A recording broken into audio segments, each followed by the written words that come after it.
Dhe që kam lënë për shtypje doktoresh, sepse para se me dalë të kolagjeni i naturaterapisë, doja të dija sepse na në përgjithësi si persona për shkak dinamizmit. Nuk është veç plakja ajo që po dhe stresi, dinamizmi, mos koha me marrë me vetën organizmi, edhe komplet qelizat e organizmit, edhe plakën.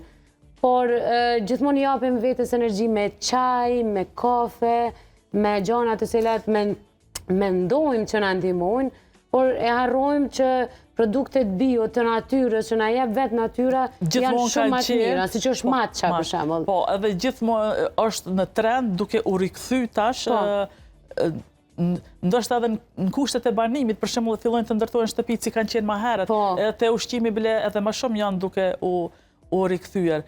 Plakja e organizmit, e ndërto sidomos edhe lëkurës, nga stresi oksidativ. Kjo është më së vërtetë se stresi ndikon në plakjen e organizmit. Për shkak të ushqimit jo kualitativ, jo marrjen e vitaminave të ndryshme, për shembull se kolagjeni si tham prodhohet me ndihmën e vitaminës C në organizëm.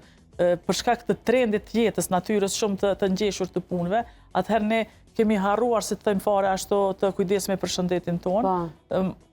Siç duhet, e kujdesemi ndoshta më shumë për punën aty ku jemi të punësuar e kështu me radhë. Kolagjen matcha është një kombinim i kolagjenit edhe i çajit matcha. Veç këtu me bo një dallim, për shembull çka është matcha. Po, se du me ditë, sepse kjo është kombinim perfekt, do ta flasim. Po du me ditë njëherë për matchen, sepse isha dasht me kanë ajo ndikuesja të njerë që jo 5 kafe në ditë, jo një gjygëm çaj të zi, por një matcha natyrale bio ka ndoshta edhe më shumë, a mundesh me ma bo pak krahasimin e kësaj? Matcha është një lloj i veçantë i çajit jeshil. Mirë po, kjo ky çaj rritet në hije, edhe është në formën e bluar shumë imët.